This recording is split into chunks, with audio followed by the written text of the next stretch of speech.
Well, I'm very happy with the way our policemen are deploying themselves. And I'm satisfied with what I see.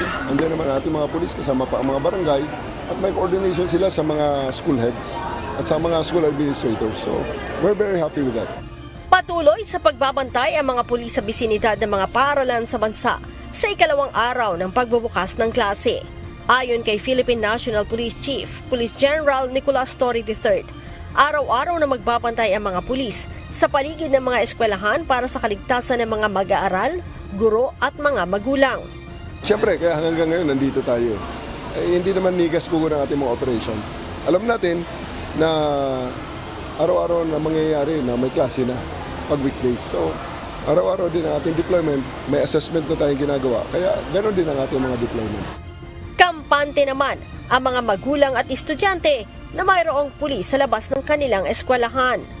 Para sa aming mga nanay, isa rin po yan sa natutuwa namin na kahit saan po kami pumunta, may mga projects.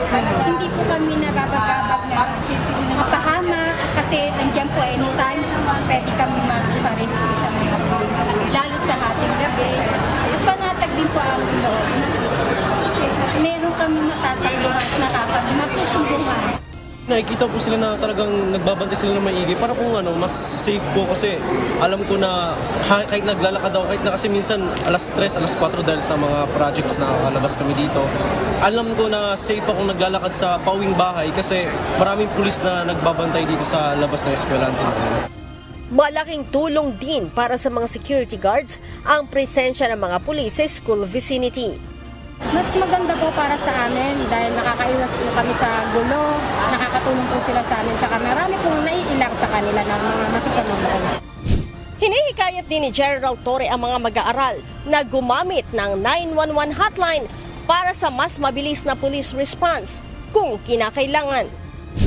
Actually sa lahat yan ang sinasabi natin kahit sa mass media at sa lahat ng ating mga tauhan. May mga memo tayo dyan regarding that matter that we are encouraging the dissemination of 911. May ibang mga areas tayo at mga police units na actually nagpiprinta ng tarpaulin at ina-advertise ang 911. Kaugnay nito, sinabi ni General Torre na magdaragdag sila ng call takers upang maiwasan ang backlog.